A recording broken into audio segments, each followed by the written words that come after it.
Work energy power. Topic का नाम है वर्क एनर्जी पावर। ठीक है, स्टार्ट कर रहे हैं वर्क एनर्जी पावर। तो ध्यान से सुनो, देखो इसके 3 पार्ट है, part number first, second and third. Part number first करेंगे अभी हम, और उसमें क्या पढ़ेंगे, how to find work, work energy theorem and power. ठीक है, सेकंड पार्ट में हम क्या करेंगे, cases of springs, cases of equilibrium, energy conservation, centripetal force, FX and UX relation. ठीक है, और पार्ट नंबर थर्ड में क्या पढ़ेंगे, centre of mass, conservation of momentum and collision.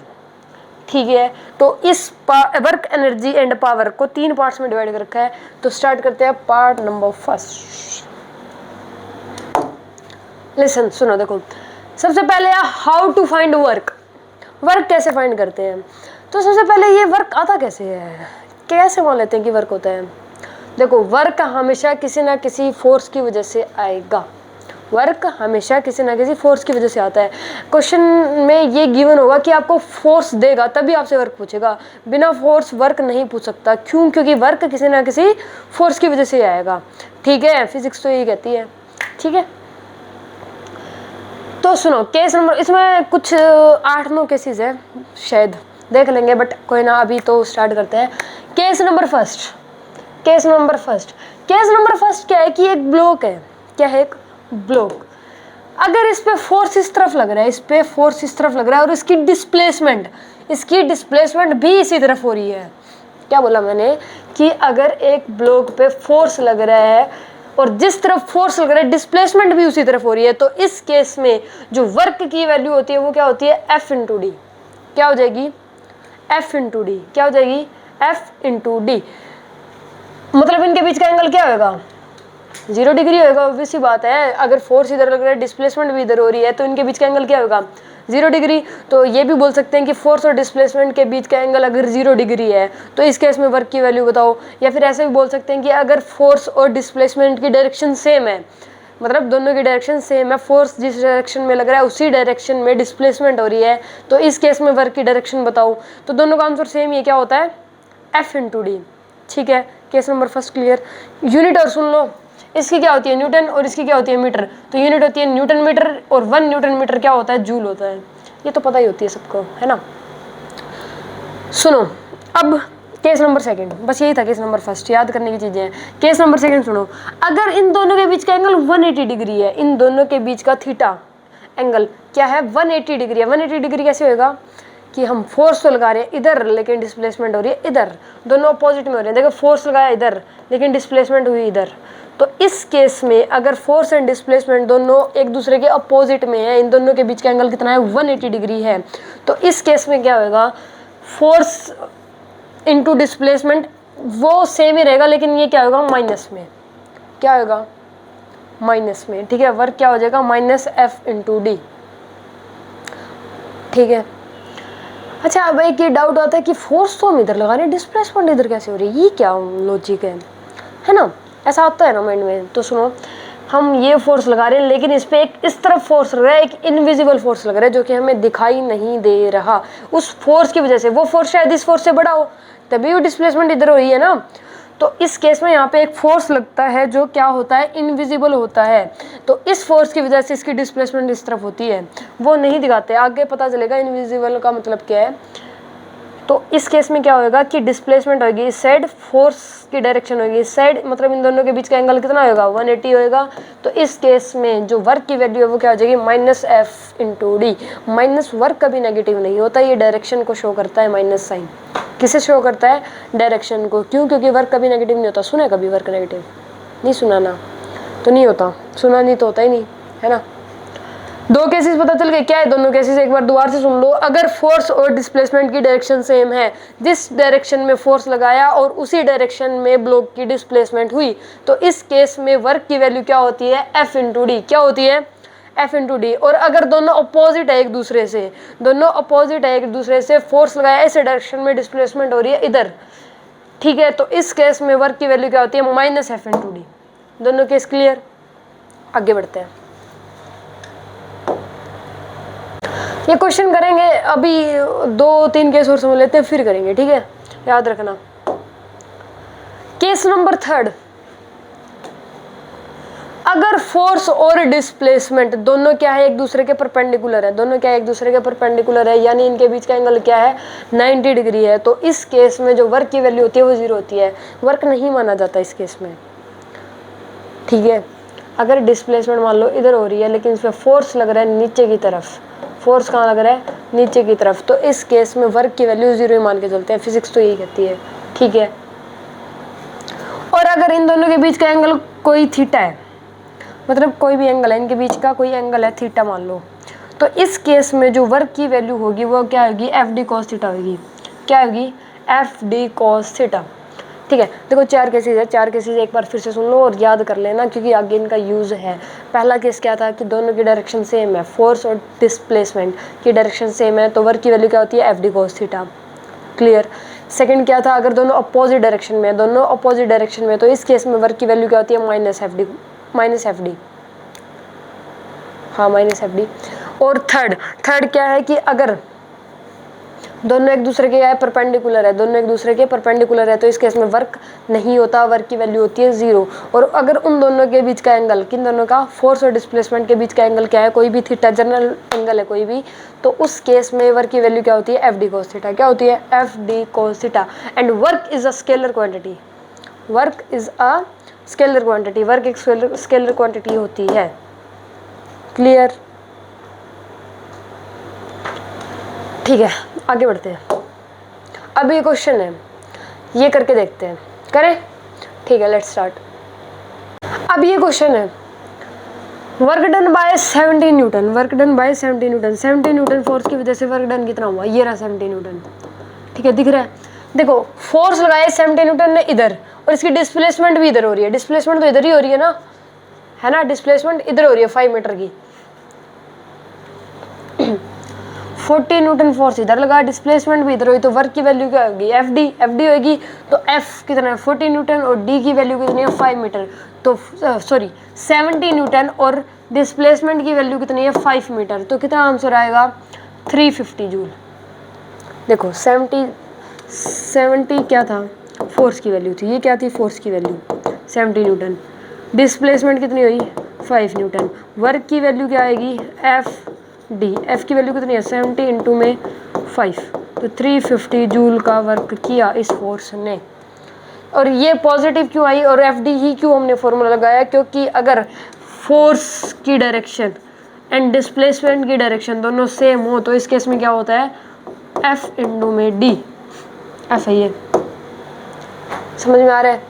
ठीक है, अब बताओ वर्क डन बाय 80 न्यूटन, 80 इस तरफ ही फोर्स लगा रहा है और डिस्प्लेसमेंट भी इस तरफ हो रही है, तो 80 इंटू में 5 कितना होता है, 400 joule.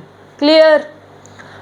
Work done bye 10 Newton, 10 Newton की वजह से बताओ, देखो 10 न्यूटन इधर लग रहा है और डिस्प्लेसमेंट किधर हो रही है, इधर हो रही है, फर्क है दोनों में, 10 इधर लग रहा है, डिस्प्लेसमेंट इधर हो रही है, दोनों की डायरेक्शन अपोजिट है, तो इस केस में माइनस एफ डी, तो 10 इंटू 5 50, और आंसर क्या आएगा, -50 जूल।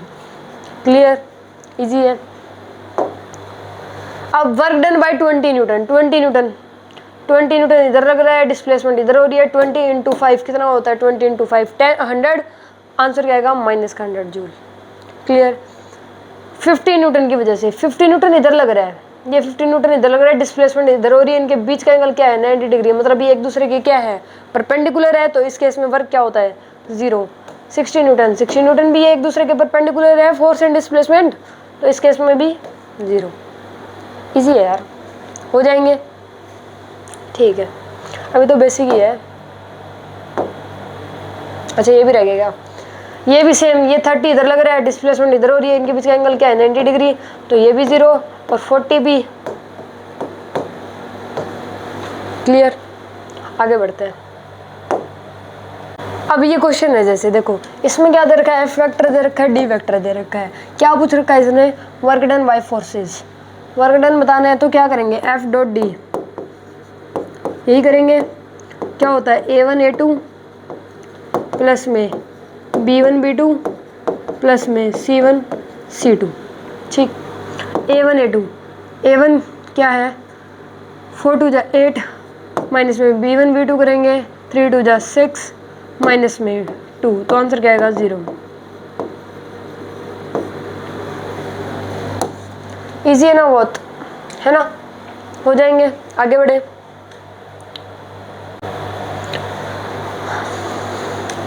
ठीक है, वही सेम ही क्वेश्चन है। वेक्टर गिवन है, डी वेक्टर गिवन है, F dot D A1 A2 plus में B1 B2 प्लस में C1 C2, ये कितना आ जाएगा 3 माइनस 12 माइनस 8, तो ये कितना आएगा 3 माइनस 20, तो मतलब -17 joule is the answer. Clear? ठीक है, आगे बढ़ते हैं।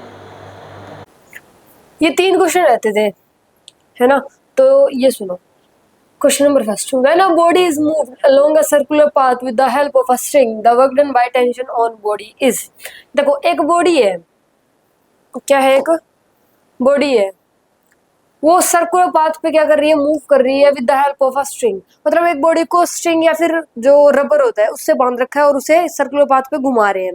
ठीक है, क्या बताना है, वर्क डन बाय टेंशन बताना ऑन अ बॉडी। क्या बताना है, work done by tension on body. तो इस केस में क्या होगा, सुनो देखो। मान लो, देखो मैंने, मेरे हाथ में एक रबर है मान लो, और मैं उससे एक कोई पत्थर बंधा हुआ है, कोई भी बॉडी या फिर पत्थर मान लेते हैं, और उसे ऐसे घुमा रहे हैं, ऐसे घुमा रहे हैं। तो ये मैंने यहाँ पे, ये मेरा हाथ है और मैंने एक रबड़ पकड़ रखा है, ठीक है, और यहाँ पे एक स्टोन है।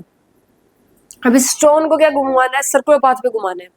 ठीक है, जैसे अब रबर तो खिंचा हुआ है, रबर खिंचा हुआ है, तो इस पे किस तरफ फोर्स लगेगा, इस तरफ लगेगा, मानते हो तो हम पहले पढ़ चुके हैं, इस तरफ लगेगा। ठीक है, अब इसका, इसकी जो डिस्प्लेसमेंट होगी, जो स्टोन की डिस्प्लेसमेंट, इसको ऐसे घूमना है, देखो ऐसे घूमना है। अब इस स्टोन की डिस्प्लेसमेंट कहाँ हो रही है, ऊपर की तरफ, ऊपर की तरफ ही होगी, हर बारी ऊपर की तरफ होगी, ऊपर की तरफ होगी, ऊपर की तरफ होगी। तो ये बताओ इस फोर्स की और इस डिस्प्लेसमेंट की जो डायरेक्शन है वो क्या है, परपेंडिकुलर है एक दूसरे के, क्या है, परपेंडिकुलर। डिस्प्लेसमेंट हो रही है ऊपर की तरफ, लेकिन फोर्स लग रहा है इस तरफ, तो ये दोनों क्या है, एक दूसरे के परपेंडिकुलर है, यानी इन दोनों के बीच का एंगल कितना है, 90 डिग्री। कितना है, 90 डिग्री। तो इस केस में वर्क डन कितना होगा, 0, 0 होगा। ठीक है, अब ये घूमता घूमता घूमता घूमता मान लो यहाँ पे आ गया, कहाँ पे आ गया, मान लो ये आ गया यहाँ पे। ठीक है, तो अब स्ट्रिंग पे फोर्स किधर लगेगा, इधर लगेगा, और इसकी डिस्प्लेसमेंट किधर हो रही है, इधर हो रही है। ये दोनों फिर से एक दूसरे के परपेंडिकुलर है, इन दोनों के बीच का एंगल क्या है, 90 डिग्री। तो यहाँ पे भी वर्क डन 0। अब मान लो ये घूमता घूमता यहाँ पे आ गया, मतलब ये अकेला थोड़ी आएगा, स्ट्रिंग भी साथ ही आएगी। अब स्ट्रिंग पे फोर्स किस तरफ लग रहा है, इस तरफ लग रहा है, लेकिन इसकी डिस्प्लेसमेंट कहाँ होगी, नीचे की तरफ। इन दोनों के बीच का एंगल कितना है, 90 डिग्री, 90 डिग्री है। तो इस केस में यहाँ पे भी वर्क डन क्या है, 0 है। मान लो यहाँ पे आ गया, आ गया, इस तरफ डिस्प्लेसमेंट, स्ट्रिंग पे फोर्स लग रहा है इस तरफ, दोनों के बीच का एंगल क्या है, 90 डिग्री। मतलब दोनों फोर्स एंड डिस्प्लेसमेंट एक दूसरे के क्या है, यहाँ पे परपेंडिकुलर है। और ये हमने थर्ड केस किया था शायद, है ना। थर्ड केस में क्या किया था कि अगर ये दोनों एक दूसरे के परपेंडिकुलर हो तो इस केस में वर्क डन क्या होता है, हमेशा ही 0 होता है। तो हर केस में, हर जगह पे, हर प्लेस पे क्या हो रहा है, वर्क डन 0 हो रहा है। तो इसका आंसर क्या है, 0। समझ में आ गया। एक वर्क डन बाय कुली भी 0 होता है, वर्क डन बाय कुली भी 0 होता है। कुली जो रेलवे स्टेशन पे होते हैं ज्यादा, तो है ना, बस स्टैंड पे भी मिलते हैं, रेलवे स्टेशन पे ही ज्यादा होते हैं। तो वर्क डन बाय कुली भी 0 होता है। कैसे, सुनो देखो, कुली जब सामान उठाता है तो उसका फोर्स कहाँ लगता है, ऐसे सामान उठाता है वो, सबने नोटिस किया ही होगा, ऑब्वियस बात है। तो वो ऐसे सामान उठाता है तो उसका फोर्स कहाँ लग रहा है, ऊपर की तरफ, और वो आगे चल रहा है, ऐसे उठा के आगे चल रहा है, तो उसकी डिस्प्लेसमेंट कहाँ हो रही है, हॉरिजॉन्टल में। फोर्स लग रहा है ऊपर की तरफ, डिस्प्लेसमेंट हो रही है हॉरिजॉन्टल में। मतलब फोर्स एंड डिस्प्लेसमेंट दोनों क्या एक दूसरे के परपेंडिकुलर है, इनके बीच का एंगल क्या है, 90 डिग्री है। तो इस केस में वर्क डन बाय कुली भी क्या होता है, 0 होता है। ठीक है, जब हमारे, हमें जो स्टोरी सुनाई गई थी वो ऐसा था कि जैसे मान लो कोई गया ऐसे ही, तो उसे कोई कुली दिख गया, तो वो बोला कि मेरा सामान वहां तक टैक्सी तक छोड़ दो। तो उस केस में वो बोला ठीक है, पैसे कितने दोगे। तो वो जो बंदा था जिसका सामान था वो बोला मेरे को फिजिक्स आती है, मैं अपने आप कैलकुलेशन करके दे दूंगा तुम्हें, जितना तुम्हारा बनेगा, पैसे जितने बनेंगे मैं उतना दे दूंगा। तो वो कुली सोचा कि ठीक है, ये थोड़ा पढ़ा लिखा हुआ लग रहा है, दे ही देगा मेरे तो पैसे, ये क्या मेरे साथ वो करेगा, तो इस केस में वो पहुंचा भाई वहां तक। तो कुली ने सामान उतारा तो कहता हाँ सर मेरे पैसे। तो कहता किस बात के पैसे? कहता ये सामान उठाने के। कहता भाई सुन, तेरा फोर्स लग रहा था ऊपर की तरफ, तूने कहा क्या तेरा फोर्स कहाँ लग रहा था? वो बोला मैंने ऐसे सामान पकड़ रखा था तो मेरा तो ऊपर ही लग रहा था। तो कहता ठीक है। कहता तू चल कहाँ रहा था? कहता हॉरिजॉन्टल में। फोर्स लग रहा है ऊपर और मैं चल रहा हूँ हॉरिजॉन्टल में। तो इस केस में भाई ये दोनों फोर्स और डिस्प्लेसमेंट क्या एक दूसरे के परपेंडिकुलर है। फोर्स और डिस्प्लेसमेंट के बीच का जो एंगल है वो क्या है? 90 डिग्री है। तो इस केस में वर्क डन तो जीरो हुआ। गूगल करके देख ले, फिजिक्स तो ये कहती है वर्क डन जीरो है। मैं तो पढ़ा लिखा हूँ, तो किस बात के पैसे? ये स्टोरी थी, ऐसा कुछ नहीं है। बस पैसे समझाने के लिए, पैसे तो देने पड़ते हैं यार, मेहनत तो करते हैं वो लोग, है ना। तो समझ तो आ गया होगा, ठीक है। वर्क डन बाय कुली भी क्या होता है? जीरो होता है। फिजिक्स ने बोला है ऐसा कि वर्क डन बाय कुली क्या होता है? जीरो है। बायोलॉजिकल प्रोसेस कुछ भी कहती हो, पसीने आ रहे हो बंदे को, वर्क तो हो ही रहा है ना। लेकिन फिजिक्स क्या कहती है? Work done by coolie is zero. ठीक है, ये समझ आ गया होगा। ठीक है, अब नेक्स्ट क्वेश्चन पे पहुंचते हैं। अरे ये क्यों रख दिया?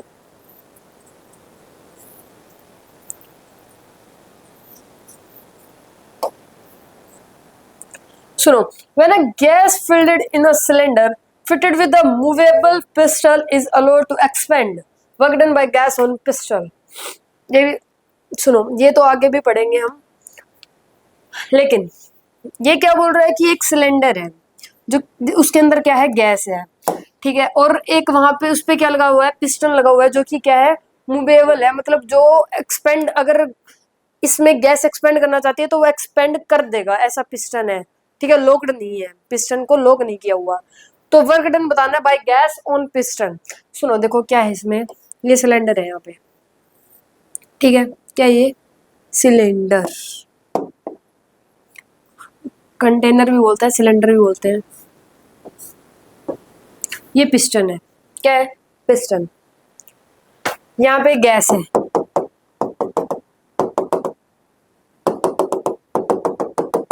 ये गैस है। देखो गैस जब इस पे फोर्स लगाएगी, ये पिस्टन लॉक नहीं है, ये मूव कर सकता है। गैस ने इस पे फोर्स लगाया, एक्सपेंड की, गैस क्या करी? एक्सपेंड की। तो ये पिस्टन यहाँ से यहाँ आ जाएगा, पिस्टन यहाँ से यहाँ आ जाएगा। गैस अगर देखो, गैस के मॉलिक्यूल ऐसे साइडों में दीवारों पे अपना फोर्स लगाएंगे, टक्कर मारेंगे, तो ये तो कंटेनर इसकी सिलेंडर की वॉल है, ये तो कहीं ना आगे पीछे होने वाली। ये क्या है? मूवेबल है, तो ये तो आगे पीछे जा सकता है। तो मान लो गैस ने यहाँ पे इस पे फोर्स लगाया, ऐसे एक्सपेंड किया गैस ने, तो इस केस में पिस्टन यहाँ से यहाँ तक आ जाएगा, मानते हो? यहाँ से यहाँ तक आ जाएगा, मतलब गैस ने फोर्स भी इस तरफ लगाया और डिस्प्लेसमेंट भी इसी तरफ हुई। तो इस केस में कौन सा वर्क होएगा? पॉजिटिव। समझ में आया? केस नंबर फर्स्ट ही था ना कि अगर फोर्स और डिस्प्लेसमेंट की डायरेक्शन सेम होती है, फोर्स और डिस्प्लेसमेंट की डायरेक्शन सेम होती है, तो इस केस में वर्क डन बाय फोर्स क्या होता है? पॉजिटिव। हाँ एफ डी होता है, लेकिन एफ डी क्या होता है? पॉजिटिव ही तो होता है। अगर दोनों के अपोजिट डायरेक्शन है तो क्या होता है? नेगेटिव आ जाएगा, फिर इसका आंसर क्या आ जाएगा? नेगेटिव आ जाएगा, है ना। ठीक है, आ गया ये भी समझ में। ठीक है, when we push hard against a wall, the force we exert on wall does। Force कितना वर्क करेगा? यहाँ पे वर्क लिख लो पहले, तो वर्क आएगा यहाँ पे। अगर एक वॉल को पुश करें, जैसे ये तो बोर्ड, मतलब इसको भी ऐसे मान लो पुश कर रहे हैं ऐसे, तो कितना वर्क डन होएगा बताओ? तो फोर्स कितना वर्क करेगा वॉल पे? जीरो करेगा यार, जीरो ही करेगा, ऑब्वियस ही बात है, जीरो वर्क। ये थोड़ी मूव होएगी कहीं ना, है ना। तो ठीक है, इस टाइप के क्वेश्चन हो जाएंगे। अब हो गया ये, आगे बढ़े। ठीक है, आगे बढ़ते हैं। ये हो गया था हमारा, ये भी ये भी ये भी ये भी ये भी हो गया। करते हैं area under F x graphs always gives work. जो एफ एक्स ग्राफ के अंडर का एरिया होता है, क्या बोला मैंने, एफ एक्स ग्राफ के अंडर का जो एरिया होता है वो हमेशा ही क्या देता है, वर्क देता है। क्या देगा, हमेशा ही वर्क। जैसे देखो ये एफ एक्स ग्राफ है, इसके अंडर का एरिया, इसके अंडर का एरिया हमेशा ही क्या देगा, वर्क देगा। ऊपर वाला क्या देता है, पॉजिटिव वर्क। ऊपर वाला क्या देता है, पॉजिटिव वर्क। ठीक है, नीचे वाला क्या देता है, नेगेटिव वर्क। नीचे वाला क्या देगा, नेगेटिव वर्क। ठीक है, तो डब्ल्यू नेट क्या हो जाएगा, A one minus A two, A one minus A two होगा। तो इस ये केस नंबर को कितने केस कर लिए थे हमने, 4 कर लिए थे क्या, 5 कर लिए थे शायद, 6 है ये केस नंबर 6। ठीक है, देख लेना जो भी है, ये केस नंबर 6 जो भी है 60 होगा शायद। 6th केस नंबर क्या है कि एफ एक्स ग्राफ्स के अंडर का एरिया, एफ एक्स ग्राफ के अंडर का एरिया हमेशा ही क्या देगा, वर्क देगा। क्लियर, ऊपर वाला क्या देता है, पॉजिटिव वर्क, नीचे वाला नेगेटिव वर्क। ठीक है, इस पे बेस्ड क्वेश्चन करते हैं। ठीक है, the relation between the force F and position x of a body is as shown in figure. The work done in displacing the body from x 1 meter to x 5 meter will be। क्या बताना है, वही बताना है, work done बताना है x 1 से लेके x 5 तक, मतलब यहाँ से लेके और यहाँ तक वर्क डन बताना है। और ये कौन सा ग्राफ है, f और x, एफ एक्स ग्राफ है। ये कौन सा ग्राफ है, एफ एक्स। और एफ एक्स ग्राफ के अंडर का एरिया हमेशा क्या देगा, वर्क देगा। तो सही तो पूछा है इसने, वर्क डन ही तो पूछा है। और ग्राफ कौन सा, एफ और एक्स, यही ग्राफ है। तो ठीक है, कोई दिक्कत नहीं, करते हैं। बताओ इसके अंडर का एरिया कितना आएगा, 10 आएगा। इसका कितना आएगा, 10। इसका बताओ 5। इसका बताओ -5। एरिया तो निकालना आता होगा। ठीक है, और इसका कितना आएगा, इसका भी 5 आएगा। इसका क्या करेंगे, half into base into height करेंगे। बेस 1 इंटू हाइट, हाइट कितनी है 10, तो ये कितना आएगा 5। इसका क्या करेंगे, लेंथ इंटू में हाइट, तो 5। अब इस 5 से ये 5 कैंसिल, प्लस माइनस कैंसिल, तो आंसर क्या आएगा 15, 15 जूल। इजी है, एरिया तो निकालना है, हो जाएगा। आगे बढ़ते हैं। देखो इसमें भी सेम वही दे रखा है, फोर्स वर्सेस डिस्प्लेसमेंट ग्राफ दे रखा है, और वर्क डन बाय फोर्स बताना है फ्रॉम ये रहा, इनमें से बताना है। ठीक है, ये 0 से 20 तक, 0 से 50 तक, 5 से 50 तक और 5 से 20 तक, इस केस में बताना है। तो ठीक है, पहले वर्क डन निकाल लेते हैं, यहाँ पे हर जगह पे वर्क डन निकाल लेते हैं। ये वाला ऊपर वाला क्या देगा, पॉजिटिव वर्क देगा, और नीचे वाला नेगेटिव वर्क देगा। तो ये बताओ ये कितना आएगा, यहाँ पे हाफ इंटू में बेस कितना है 5 इंटू में हाइट कितना है 20, तो ये कितना आएगा यहाँ पे 50। ठीक है, ये भी 50 आएगा, यहाँ पे लिख लेते हैं, ये भी 50, ये भी 50। सेम ही करेंगे, इसमें भी क्या करेंगे, हाफ इंटू में बेस इंटू में हाइट, तो ये भी 50 आएगा। ठीक है, इसकी बात करते हैं, यहाँ पे कितना आएगा बताओ, हाफ इंटू में बेस, बेस कितना है, बेस -10 इंटू में, सॉरी बेस तो 5 है, इंटू में हाइट, तो ये कितना आएगा, ये यहाँ पे आ जाएगा 25। ये 25 माइनस में आता है, नीचे वाला एरिया क्या देगा, नेगेटिव वर्क देगा। और ये वाला भी सेम, हाफ इंटू में बेस इंटू में हाइट, तो ये भी 25, ये भी माइनस का 25। अब क्या बताना है, सबके अंडर, इस ग्राफ के अंडर का एरिया निकाल दिया हमने। ऊपर वाला कौन सा वर्क देगा, पॉजिटिव, नीचे वाला नेगेटिव, ये हमने इतना फाइंड कर लिया। अब क्या करेंगे, 0 से लेके 20 तक, 0 से लेके 20 तक वर्क बताना है, 0 से लेके 20 तक। ठीक है, बताते हैं ये कितना बनेगा, ये इतना ऊपर वाला पॉजिटिव वर्क कितना है 100, 100, 100 माइनस में 50, 100 माइनस 50 करेंगे, माइनस माइनस 50। ठीक है, 100 माइनस 50 कितना आएगा 50। 0 से 15, 0 से यहाँ तक, तो ये 100, 100 माइनस में 25, 100 माइनस 25 कितना होता है 75।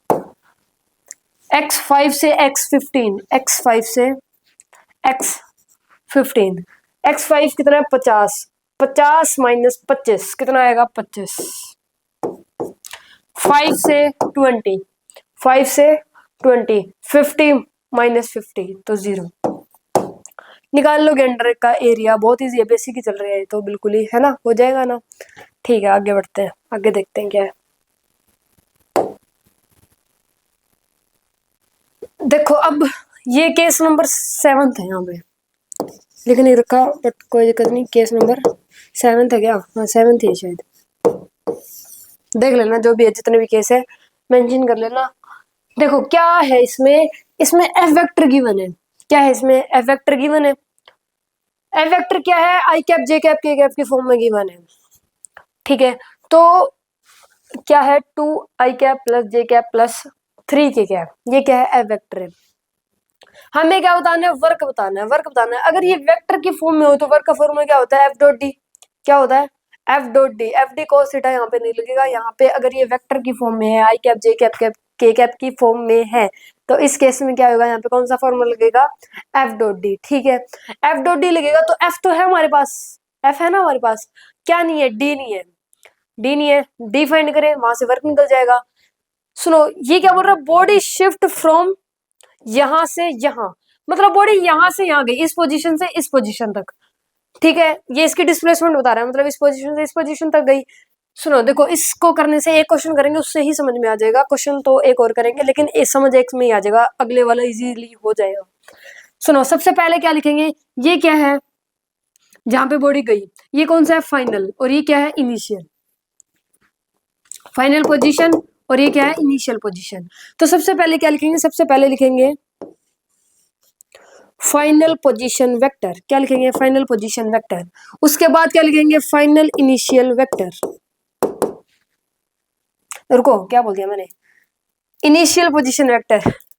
ये क्या है, ये इसका मतलब होता है फाइनल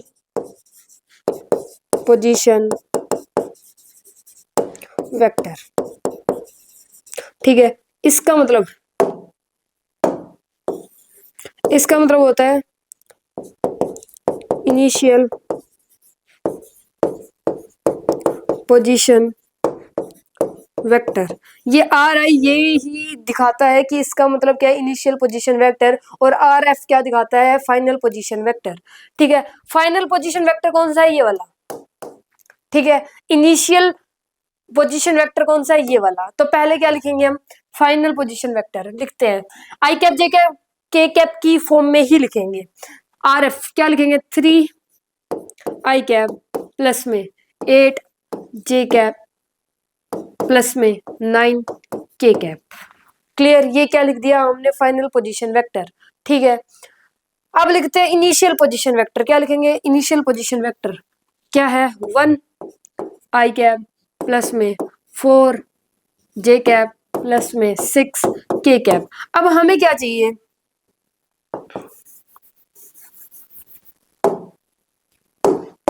हमें क्या चाहिए, हमें तो डी वेक्टर चाहिए, और डी कैसे निकलेगा, आर फाइनल माइनस में आर इनिशियल कर देंगे तब।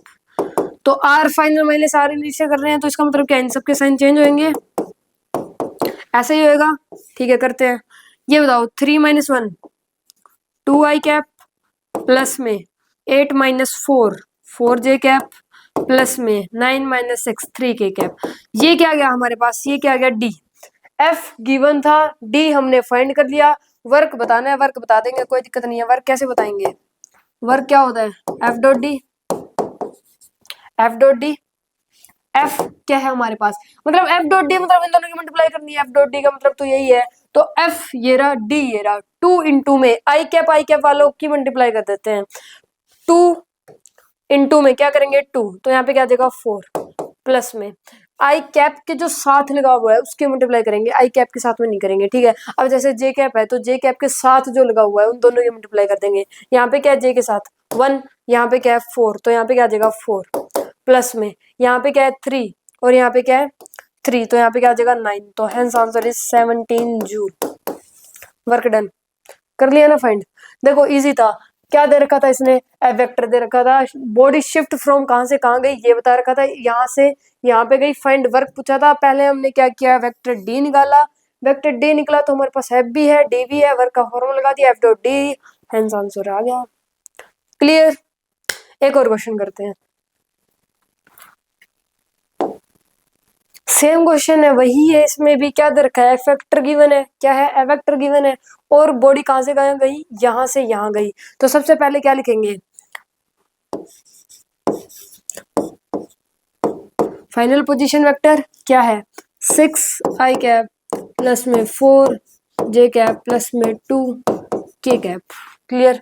फिर क्या लिखेंगे, इनिशियल पोजीशन वेक्टर क्या है, यहाँ पे 2 i कैप प्लस में 3 j कैप प्लस में 5 k कैप।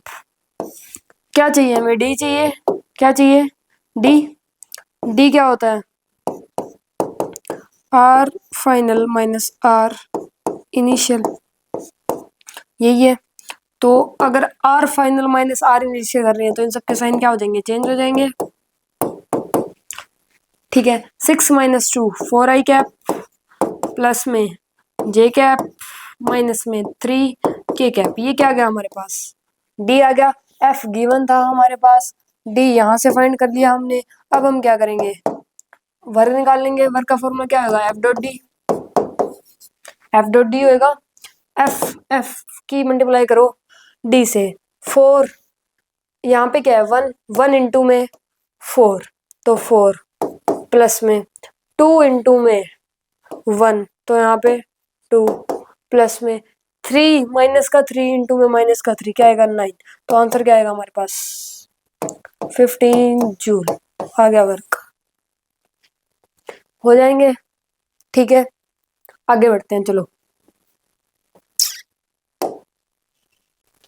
देखो, जो अभी हमने जो 7 केस किए पीछे, उसमें जो हम कर रहे थे वहां पे फोर्स था कांस्टेंट। क्या था, फोर्स कांस्टेंट था। मतलब जो अभी जितना सब कुछ हमने किया उस केस में क्या कर रहे थे, फोर्स कांस्टेंट था और वर्क की वैल्यू निकाल रहे थे अपने अपने तरीके से, है ना। लेकिन यहाँ पे फोर्स क्या है, वेरिएबल। फोर्स क्या है यहाँ पे, वेरिएबल। ये केस नंबर 8 लिख लो, ये क्या है हमारे पास, केस नंबर 8। फोर्स क्या है, वेरिएबल है। फोर्स वेरिएबल है, फोर्स वेरिएबल है मतलब फोर्स ना चेंज होता रहेगा, फोर्स चेंज होता रहेगा। फोर्स चेंज कैसे होता रहेगा, अब क्वेश्चन के थ्रू समझेंगे। पहले ये समझ लो कि अगर फोर्स क्या हो, वेरिएबल हो, तो इस केस में अगर वर्क पूछ ले, वर्क कैसे निकालेंगे, तो वो निकालेंगे एफ डी एक्स इंटीग्रल करके। कैसे, एफ डी एक्स इंटीग्रल करके। तब कब निकालेंगे, जब फोर्स क्या है, वेरिएबल है। ठीक है, देखो क्वेश्चन के थ्रू समझते हैं। यहाँ पे फोर्स की वैल्यू मान लो दे दी 2x और ये x इक्वल टू 1 से x इक्वल टू 4 तक गया ब्लॉक। तो इसे कितना वर्क किया, इसने कितना वर्क किया, वर्क की वैल्यू बताओ कि x इक्वल टू 1 से x इक्वल टू 4 पे गया ब्लॉक, तो वर्क की वैल्यू बताओ। तो इस केस में देखो, जो x की वैल्यू हम पुट करेंगे उसी के हिसाब से फोर्स की वैल्यू भी चेंज होगी ना, मानते हो, क्यों होगी। अगर मान लो x इक्वल टू 1 पे अगर हम फोर्स की वैल्यू निकाल रहे हैं, अलग निकलेगी। x इक्वल टू 1.1 पे, x इक्वल टू 1.1 पे अगर फोर्स की वैल्यू निकाल रहे हैं, अलग होगी। x इक्वल टू 2 पे निकाल रहे हैं, अलग होगी। x इक्वल टू 4 पे निकाल रहे हैं, अलग होगी। तो इसका मतलब फोर्स देखो चेंज हो रहा है। फोर्स क्या हो रहा है, चेंज हो रहा है, कांस्टेंट नहीं है यहाँ पे। फोर्स कांस्टेंट नहीं है यहाँ पे, फोर्स क्या है यहाँ पे, वेरिएबल। ठीक है, तो इस केस में क्या करेंगे, फॉर्मूला तो सेम ही लगेगा। वर्क पूछा है तो एफ डी एक्स इंटीग्रल, यही करेंगे। ठीक है, एफ एफ की वैल्यू बताओ कितनी है, रुको यार, एफ की वैल्यू की ना हमारे पास कितनी है, 2x dx। और इसमें क्या करना पड़ेगा, या इसे सॉल्व करने के लिए लिमिट डालनी पड़ेगी। लिमिट तो डालनी पड़ेगी, लिमिट तो डालनी पड़ेगी। तो यहाँ पर कौन सी लिमिट आएगी, ये वाली, और नीचे ये वाली, ये तो सीख ही रखा होगा। ठीक है, सोल्व करते हैं। 2 बार आ जाएगा, क्यों, क्योंकि ये क्या है, कांस्टेंट है। x इक्वल टू 2 पे और x इक्वल टू 4 पे और x इक्वल टू 1 पे। अब इसे सोल्व कैसे करेंगे, यहाँ पे x की पावर 1 मान लेते हैं, x की पावर 1 ही है। x की पावर 1 है तो 2 तो बाहर, और x का स्क्वायर डिवाइडेड बाय में 2, x इक्वल टू 4 और x इक्वल टू 1। इतना क्लियर। अब इस 2 से ये 2 कैंसिल हो जाएगा, यहाँ क्या आएगा, x स्क्वायर x की पावर 4 एंड x की पावर 1। अब इसे सोल्व करने के लिए क्या करेंगे, पहले x की जगह अपर लिमिट पुट करेंगे, माइनस साइन खुद से लगाएंगे, उसके बाद क्या करेंगे, लोअर लिमिट पुट करेंगे। ठीक है, इतना ही करेंगे। ठीक है, करते हैं। x का स्क्वायर मतलब 4 का स्क्वायर माइनस में अपर लिमिट पुट कर दी। अब क्या करेंगे, माइनस साइन लगा दिया हमने अपनी तरफ से। अब क्या करेंगे, लोअर लिमिट पुट करेंगे।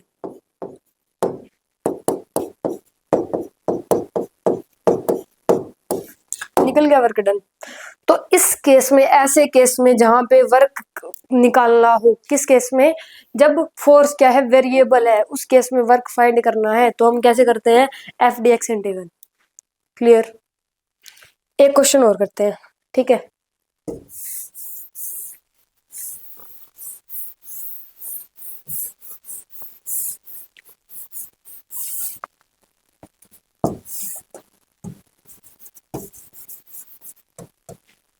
सुनो, यहाँ पे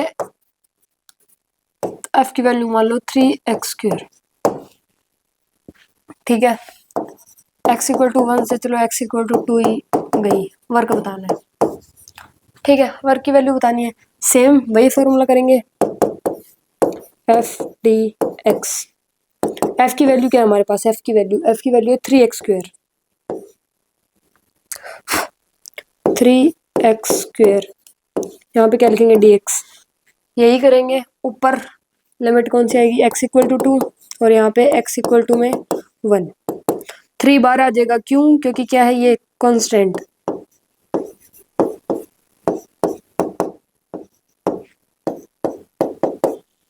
डन।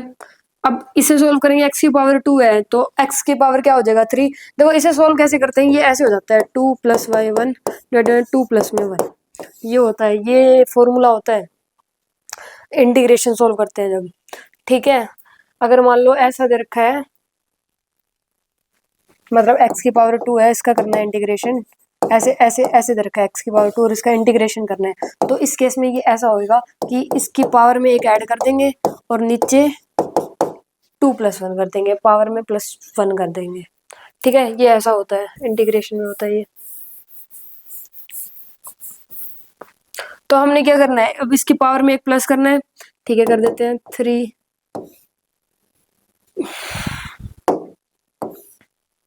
क्या करेंगे, x की पावर 3 डिवाइडेड बाय में 3, यहाँ पे क्या आएगा, x इक्वल टू में 4 और यहाँ पे x इक्वल टू में 4 क्यों आएगा यार, 2 आएगा, 2 चल रहा था ना हमारे साथ, तो 2। ये इंटीग्रेशन हो जाता तब इसका ये इंटीग्रेशन का साइन होता है, सबको पता है ना, इंटीग्रेशन का साइन होता है ये। जब इंटीग्रेशन कर दिया, यहाँ पे इंटीग्रेशन कर दिया, तो यहाँ पे नहीं लगाएंगे, यहाँ पे फिर नहीं यूज करेंगे उसका। तो इस 3 से ये 3 कैंसिल, यहाँ पे क्या आएगा, x की पावर 3 और x इक्वल टू 2 और यहाँ पे x इक्वल टू 1। अब क्या करेंगे, पहले अपर लिमिट पुट करेंगे, 2 का स्क्वायर माइनस में। अब क्या करेंगे, लोअर लिमिट पुट करेंगे, क्या करेंगे, लोअर लिमिट पुट। अब यहाँ पे आंसर क्या आएगा बताओ, 2 की पावर 3, 2 की पावर 3 है ना,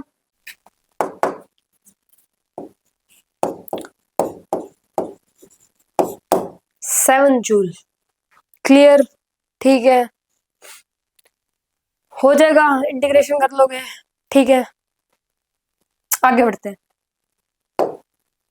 हाउ टू फाइंड वर्क। सुनो, देखो इसमें क्या है, ये यहाँ पे क्या है कि इंक्लाइंड प्लेन है, क्या है यहाँ पे, एक इंक्लाइंड प्लेन है। ठीक है, इंक्लाइंड प्लेन है, यहाँ पे इस पे क्या रखा हुआ है, एक एम मास का ब्लॉक, एम मास का क्या रखा हुआ है, ब्लॉक रखा हुआ है। इसकी लेंथ क्या है, एल, लेंथ क्या है यहाँ पे, एल, और एंगल कितना है, थीटा, एंगल कितना है, थीटा।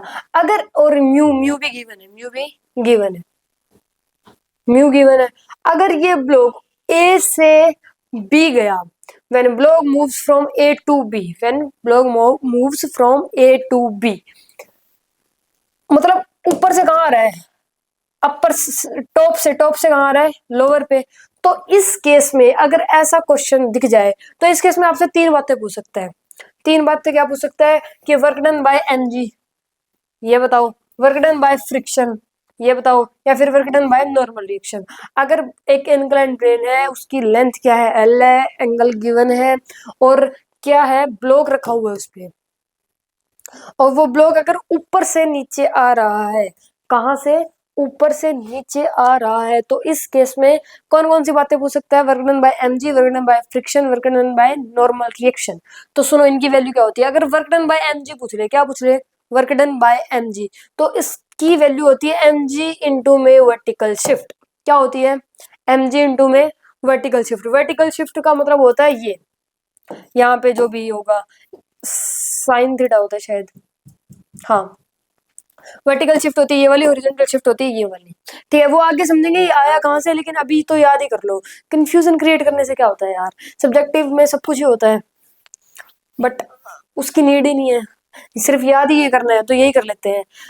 अगर फ्रिक्शन पूछ ले, वर्क डन बाय फ्रिक्शन, कौन से केस में, जब ब्लॉक कहाँ से आ रहा है, ए से बी आ रहा है, ए टू बी, तो इस केस में अगर वर्क डन बाय फ्रिक्शन पूछ रहे तो उसका फॉर्मूला होता है minus mu M G into में हॉरिजॉन्टल शिफ्ट। क्या होता है, minus mu M G into में हॉरिजॉन्टल शिफ्ट। और normal reaction, work done by normal reaction तो हमेशा ही जीरो होगा, चाहे ऊपर से नीचे जाए चाहे नीचे से ऊपर जाए, चाहे ऊपर से नीचे जा रहा है ब्लॉक, चाहे ब्लॉक नीचे से ऊपर जा रहा है। Work done by normal reaction क्या होगा, जीरो ही होगा। क्या होगा, जीरो। इसमें भी देखो जीरो ही है।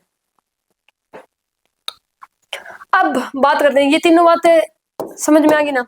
अगर ये बोलते कि बी से ए जा रहा है, when block moves from B to A, B to A मतलब नीचे से ऊपर जा रहा है, इस वाले केस में कैसे था, ऊपर से नीचे आ रहा था, ऊपर से नीचे आ रहा था, लेकिन अब क्या कह रहा है कि नीचे से ऊपर जा रहा है ब्लॉक। तो इस केस में फिर से तीन बातें, work done bye MG, work done by friction, work done by normal reaction. तो ये क्या हो जाएंगे, देखो वर्क डन बाय फ्रिक्शन और work done by normal reaction, ये तो दोनों सेम ही होंगे, चाहे ब्लॉक ऊपर से नीचे जाए या नीचे से ऊपर जाए, सेम ही रहेंगे दोनों केस में। वर्क नॉर्मल रिएक्शन क्या है, जीरो, इसमें भी और इसमें भी zero. Work done by normal reaction क्या है, दोनों में zero. Work done by friction क्या है, minus mu M G into में हॉरिजॉन्टल शिफ्ट, इसमें भी वर्क डन बाय फ्रिक्शन क्या है, minus mu M G into में हॉरिजॉन्टल शिफ्ट।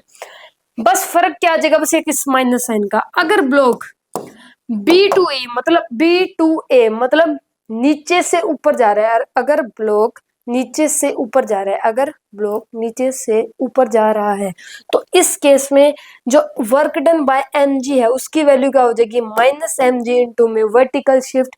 अगर ब्लॉक ऊपर से नीचे आ रहा है, अगर ब्लॉक ऊपर से नीचे आ रहा है, तो इस केस में work done by M G की वैल्यू क्या हो जाएगी, एम जी इंटू में वर्टिकल शिफ्ट। बस इस माइनस लगाना है इसमें, जब बी से ए जाए, जब नीचे से ऊपर जाए ब्लॉक, तो इस केस में क्या लग जाएगा, माइनस। बस ये 6 बातें आपको याद करनी है, होगी याद। क्वेश्चन होंगे इससे, देखना सोल्व बहुत सारे। करें क्वेश्चन, करें, ये याद होगी। ठीक है, क्वेश्चन पे बढ़ते हैं। Block of a mass 2 kg moves from top to bottom, कहां से कहां आ रहा है, ये ए से बी आ रहा है, ए से बी आ रहा है, टॉप टू बॉटम मतलब ऊपर से नीचे आ रहा है। ठीक है, क्या बताना है, work done by gravitational force. Work done by gravitational force मतलब क्या बताना है, इसमें बताना है वर्क डन बाय mg। ठीक है, वर्क डन बाय mg बताना है। और क्या बताना है, नॉर्मल रिएक्शन होना ब्लॉक, नॉर्मल रिएक्शन तो जीरो ही आएगा, इसका आंसर तो बिना देख के सोचे समझे जीरो लगा दो। ठीक है, और क्या बताना है, फ्रिक्शन, वही बताना है वर्क डन बाय फ्रिक्शन। ठीक है, ठीक है, बताते हैं। पहले हम क्या करें, इसे क्या मान लेते हैं, एक्स मान लेते हैं, एक्स मान लिया। एक्स की वैल्यू फाइंड करते हैं। ये बताओ टेंजेंट थीटा, थीटा की वैल्यू कितनी है, 30 डिग्री, किसके इक्वल होता है, परपेंडिकुलर बाय बेस, परपेंडिकुलर कितना है 10, बेस कितना है x। हमें क्या चाहिए, x की वैल्यू चाहिए। टेंजेंट 30 कितना होता है, 1/√3, 10 बाय में x की वैल्यू क्या आ जाएगी, 10√3, हाँ 10√3 आ गई x की वैल्यू। ये क्या है, 10√3 आ गई। ये ब्लॉक कितना है, 2 kg का है, तो नीचे क्या लगेगा, mg, mg की वैल्यू क्या हो जाएगी, 20 आ गई। अच्छा, mg की वैल्यू 20 आ गई। ये बताओ ग्रेविटेशनल फोर्स का फॉर्मूला क्या होता है, ग्रेविटेशनल फोर्स का, जब टॉप से बॉटम मतलब ए से बी जा रहा है, तो क्या होता है, mg इंटू में वर्टिकल शिफ्ट,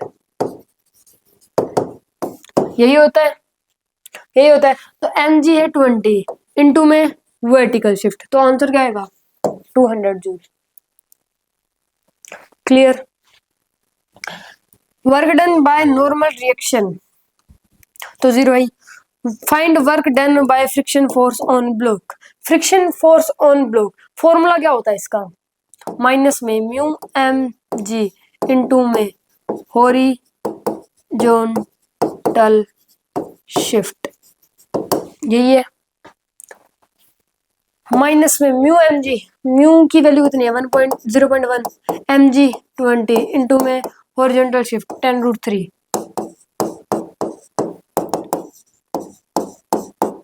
माइनस में तो आ गया, रुको क्या कर दिया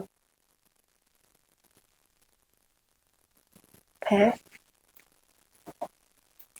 200 आएगा 20 आएगा। अरे अरे अरे अरे अरे अरे अरे सही है, पॉइंट में भी तो ये मैंने देखा ही नहीं। तो -20√3 जूल इज द आंसर। अच्छा अगर ये समझ में आ गया ना पहले, ठीक है। अगर ये बोलते कि ये टॉप से बॉटम नहीं, बॉटम से टॉप जा रहे हैं, बॉटम टू टॉप, तो क्या करेंगे, कुछ नहीं करेंगे, बस इसका आंसर जो ये है ये क्या हो जाएगा -200 जूल। बाकी तो सब सेम ही रहेगा, बाकी सब सेम ही रहेगा। तो ये इतना सोल्व करने की नीड नहीं है। अगर ये पूछ रहे बॉटम टू टॉप तो बस इसे इसका आंसर माइनस में करना है, वैल्यू भी चेंज नहीं करनी, बस आंसर ही माइनस में करना है। बाकी दोनों तो ये तो सेम ही रहेंगे। आगे समझ में, ठीक है जी, आगे बढ़ते हैं नेक्स्ट पे।